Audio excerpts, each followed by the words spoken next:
මියා කලීප කරේ තියන් ඉන්නවා වගේ එඩිට් එකක් ගහලා දෙන්න යාළුවේ.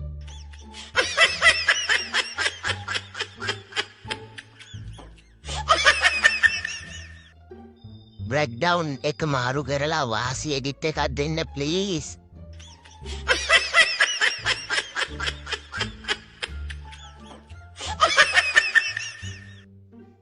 කෙල්ල ගොඩක් මැද්ද මල්සරා ඉන්නවා වගේ හදලා දෙන්නකො සිරිවර්ධන අයියේ.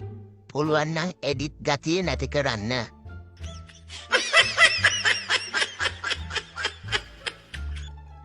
යාළුවනේ තාම මේක ඉවර නෑ. මේ වගේ වීඩියෝ හැමදාම බලන්න ඕන නම් ඔයාලා ජයපාල පේජ් එක ලයික් ෆලෝ කරලා ෂෙයා කරලා තියාගන්න. හැමදාම ඔයාලට බලන්න පුළුවන් මේ වගේ වීඩියෝ. ආතල් එඩිට් එකක් ඕනේ.